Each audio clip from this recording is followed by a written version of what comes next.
জয় রাধে, রাধে শ্যাম। সবাইকে রাধে রাধে জানাই। শুরু করি আজকে গীতা পাঠ। যারা যারা আমার ভিডিও দেখেন সবাইকে আমার প্রণাম জানাই। সমস্ত সাধুগুরু বৈষ্ণবের আমি শ্রীচরণে আমার প্রণাম জানাই। তো শুরু করি আজকে গীতা পাঠ।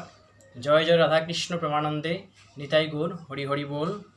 বন্দেহং শ্রীগুরু শ্রীযুত পদকমলং শ্রীগুরু বৈষ্ণবাঞ্চ শ্রীরূপং সাবতং সহতং উগ্নত সন্দীপম সাদ্বৈত সাবতং পরিজনং সহিতং শ্রীকৃষ্ণ চৈতন্যদেবং শ্রীরাধাকৃষ্ণ পদনং সহগণ ললিতা শ্রী বিস্মিতাম বন্দে শ্রীকৃষ্ণ চৈতন্য নিত্যানন্দ কৃপাময়ী সর্বতা সর্বভক্তই সর্বভক্ত জনাশ্রয়ী গুরুবে গৌরচন্দ্রায় রাধিকাতলায় কৃষ্ণায় কৃষ্ণভক্তভক্তায় নমো নমঃ।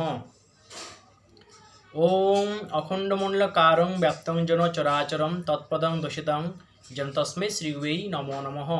অজ্ঞান্তিমিয়ান্ধস্য জ্ঞানেন শলাকয়া চক্ষুরুন্মিলিतं যেন তস্मै শ্রীগুরুবে নমো নমঃ। গুরুর্ব্রহ্মা গুরুর্বিষ্ণু গুরুদেব মহেশ্বর গুরুদেব সাক্ষাৎ পরম ব্রহ্ম তস্मै শ্রীগুরুবে নমো নমঃ। হে কৃষ্ণ করুণা সিন্ধু দীনবন্ধু জগৎপতে গোপেশ গোপিকান্ত রাধাকান্ত নমস্তুতে তপ্ত কাঞ্চন গৌরাঙ্গী রাধে বৃন্দাবনেশ্বরী বৃষভানু সুতা দেবী তাং নমি হরিপ্রিয়ে বৃন্দাবৈ তুলসী দেবী প্রিয় वै केशव च विष्णुपति नमस्तभां देवी सत्यवती नमो नमः। वाञ्छा कल्पतरु भच्च कृपा सिन्धु एव च पतितं पावने भो वैष्णवै भो नमो नमः।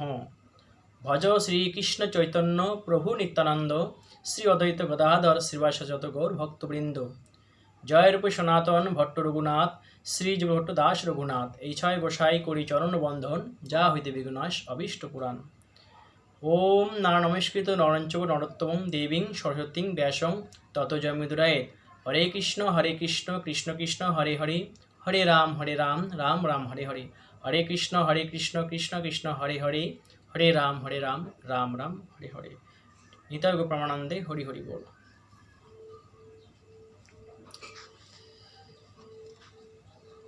तो सप्तम अध्याय प्राय अंतिम श्लोक।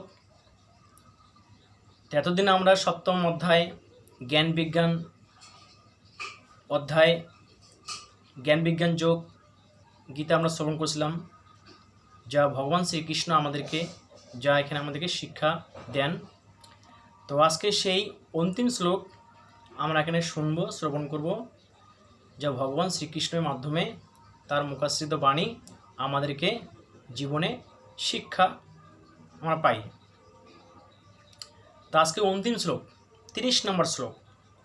30 নম্বর শ্লোকে যা ভগবান শ্রীকৃষ্ণ এখানে বোঝাচ্ছেন যে সাধিভূতাধি দৈবং মাং সাধি যজ্ঞঞ্চ যে বিদুহু প্রয়াণ কালে বপি চ মাং তে বিদুর যুক্ত চেতস।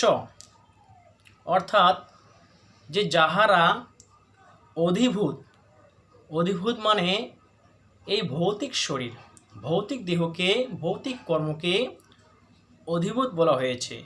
যে ভৌতিক কর্ম, সমস্ত কর্ম, যে ভৌতিক কর্মগুলো আমরা করি, যে ভৌতিক দেহ, এই তাকে বলা হয়েছে অধিভূত, অধিদৈব।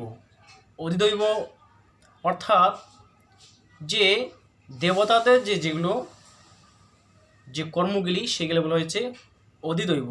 মানে সমস্ত ইন্দ্রিয়, মন, বুদ্ধিকে, এগুলো হচ্ছে দেবতাদের স্বরূপ, দেবতার অংশ, সমস্ত অধিদৈব। যা দৈবিক ঘটনাগুলো যে ঘটে তাকে বলা হচ্ছে অধিদৈব। এবং অধিযজ্ঞ হচ্ছে যেটা হচ্ছে ভগবানের যজ্ঞ, ভগবানের কর্ম, সেটা হচ্ছে ভগবানের স্বরূপ, ভগবান বিষ্ণুরই স্বরূপের তিনি, তাকে বলা হয়েছে অধিযজ্ঞ। মানে অধিযজ্ঞ হচ্ছে সৎকর্ম, সৎ অনুষ্ঠান, বিশেষ অনুষ্ঠান, যা ভগবানের অনুষ্ঠান। তো বলছে সমস্ত যজ্ঞের মধ্যে আমি ভগবান, আমি বিষ্ণু, আমি নারায়ণ, সমস্ত যজ্ঞের মধ্যে। তাই বলছে অধিভূত, অধিদৈব এবং অধিযজ্ঞের সহিত আমাকে, অর্থাৎ আমার এই সকল বিভিন্ন বিভাগ সমগ্র জানেন, এই সকল যারা বিভাগ সমগ্র জানেন, সমস্ত অধিভূতকে জানেন, অধিদৈবকে জানেন এবং অধিযজ্ঞকে জানেন। অনেকে আছে অধিভূত কর্ম করে কিন্তু অধিভূতের কর্মগুলো যে করি আমরা, সেটা থেকে আমরা কিন্তু সেখানে আমরা ভালো ফলাফল আমাদের হয় না, আমাদের ভালো সৎকর্ম হয় না। যারা বলছে ভক্তরা, যে ভক্তরাও কর্ম করে, সাধুরাও কর্ম করে, সাধারণ ব্যক্তিরাও কর্ম করে, কিন্তু সাধারণ ব্যক্তি যে কর্ম করে তারা কিন্তু ভগবানেরকে আশ্রয় করে, তারা কিন্তু ভগবানের আশ্রয় করে কর্মটা করেন না। তারা নিজের ইচ্ছায় কর্ম করেন, নিজের ভরণ পোষণ করার জন্য, নিজের ইন্দ্রিয়কে ভরণ পোষণ করার জন্য, সংসারকে ভরণ পোষণ করার জন্য তারা কর্ম করেন, কিন্তু তারা ভগবান নিমিত্ত কর্ম করেন না সাধারণ ব্যক্তি। তাই বলছে যারা ভক্ত, যারা আমার ভক্ত, যারা আমাকে শ্রদ্ধা করে, আমাকে ভক্তি করে, আমার পূজা করে, আরাধনা করে, তাই বলছে যাহারা অধিভূত, অধিদৈব এবং অধিযোগকে সহিত আমাকে এই সকল বিভিন্ন রকম বিভাব সমগ্র আমাকে জানেন, সেই সকল ব্যক্তি আমাতে আসক্ত চিত্ত হওয়াতে, মানে বলছে আমাতে আসক্ত চিত্ত, মানে আসক্ত চিত্ত বলা হয়েছে এখানে ভগবানের কাছে, ভগবানকে ভক্তরা আসক্তিতে থাকে, ভগবানের ধ্যানে, ভগবানের প্রতি আসক্তিতে থাকে। কিন্তু সাধারণ মানুষ কিন্তু সংসারে মায়াতে আসক্তি হয়ে থাকে। কিন্তু যারা ভক্ত তারা সমস্ত কর্মগুলো যারা করে, সমস্ত কর্মগুলো কিন্তু ভগবানকে নিমিত্ত রেখে কর্মগুলো করে, ভৌতিক কর্ম হোক, দৈবিক কর্ম হোক, বা সৎকর্ম হোক, অধিযোগ্য হোক। যারা আমাকে জানেন সেই সকল ব্যক্তি আমাতে আসক্তিচিত্ত হওয়ায় যে মৃত্যুকাল আমাকে জানিতে পারেন, যে মৃত্যুকাল অবধিও তিনি আমাকে জানেন, আমাকে ছাড়েন না, সদা সর্বদা মৃত্যুকাল পর্যন্ত আমাকে আশ্রয় করে সমস্ত কিছু ধ্যান, সমস্ত কর্ম, ভৌতিক কর্ম, লৌকিক কর্ম, দৈবিক কর্ম, সেগুলো কর্ম করেও ভগবানের প্রতি ধ্যানরত হয়ে থাকেন, ভগবানকে আশ্রিত করে, ভগবানকে নিমিত্ত করে, ভগবানকে ধ্যানে কর্ম করেন। তার চিত্ত মৃত্যুকাল পর্যন্ত, দেহ যখন মৃত্যুকাল যখন ঘটবে, যখন দেহ যখন বিদেহ হয়ে যাবে, তখনও ভগবানের ধ্যান করে ভগবানকে জানতে চান। মরণকালে মূর্ছিত হওয়ায় আমাকে বিস্মিত হন না, যে মরণকালেও তিনি বিস্মিত হন না, তিনি বুদ্ধি, তার চিত্ত, তার বিভ্রান্ত হয় না, সদা সর্বদা ধ্যান, মন, বুদ্ধি, হৃদয় মূর্ছিত হওয়া পর্যন্ত আমার প্রতি ধ্যান করেন, আমাকে ধ্যান করে, আমাকে আসক্তি করে। সুতরাং মদভক্তগণের মুক্তি লাভের কোনো বিঘ্ন নাই।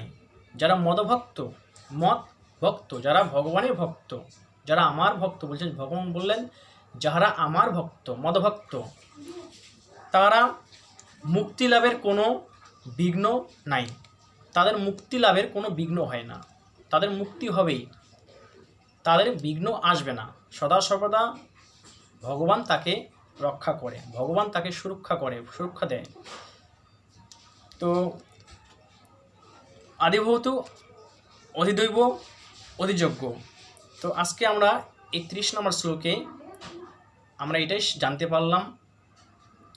মোট কথা হচ্ছে, আমাদেরকে মোট কথা এখানে বোঝাচ্ছে এখানে যে দৈবিক কর্ম, ভৌতিক কর্ম আর নিষ্ঠাচার কর্ম, নিষ্কাম কর্ম, অধিযোগ্য, মানে ভগবানের পূজা, ভগবানের ধ্যান, ভগবানের সৎকর্ম, এগুলো কর্ম হচ্ছে সমস্ত কিছু ভগবানকে যারা অর্পণ করেন তারা আমাকে লাভ করেন, তারা মৃত্যুকাল পর্যন্ত আমারই ধ্যান করে আমাকে লাভ করেন। তো আজকে আমরা এটাই শিখলাম। আজকে এখানেই 7ম অধ্যায় জ্ঞান বিজ্ঞান যোগ এখানে শেষ হলো। ইতি শ্রীমদ্ ভগবত উপনিষৎসু ব্রহ্মবিদ্যায়াং যোগশাস্ত্রে শ্রীকৃষ্ণ অর্জুন সংবাদে জ্ঞান বিজ্ঞান যোগ নাম 7ম অধ্যায়। এরপরে আমরা যাব অক্ষর ব্রহ্মযোগে। আগামী দিন আরও আমরা অক্ষর ব্রহ্মযোগ পাঠ শ্রবণ করব। তা আজকে এখানেই গীতাকে বিশ্রাম দিই। সবাইকে রাধে রাধে। এখন গীতার গুজ্জননটা দিয়ে শেষ করি। ওম গঙ্গা গীতা সাবিত্রী সীতা সত্তা প্রতিবতা ব্রহ্মবলী ব্রহ্মবিদ্যা ত্রিছন্দা মুক্তিগেহিনী অর্ধমাত্রা চিদানন্দ ভবাগ্নি ভ্রান্তি নাশিনী বেদত্রয়ী পরমানন্দ তথাত্ম জ্ঞান মঞ্জুরি। ওং তৎসৎ ওং নমো ভগবতে বাসুদেবায় নমো। ওং নমো ভগবতে বাসুদেবায় নমো। ওম শান্তি ওম শান্তি ওম শান্তি। হরে কৃষ্ণ কৃষ্ণ কৃষ্ণ হরে হরে, হরে রাম রাম রাম হরে হরে, হরে কৃষ্ণ কৃষ্ণ কৃষ্ণ হরে হরে, হরে রাম রাম রাম হরে হরে। জয় জয় রাধা কৃষ্ণ প্রেমানন্দে নিতাই গৌর হরি হরি বল। সবাইকে আমার প্রণাম। আজকে এখানে গীতা বিশ্রাম, গীতাকে বিশ্রাম দিলাম। আগামী দিন আরও আমরা অক্ষর ব্রহ্মযোগ অষ্টম অধ্যায় আমরা শ্রবণ করব। সবাইকে রাধে রাধে।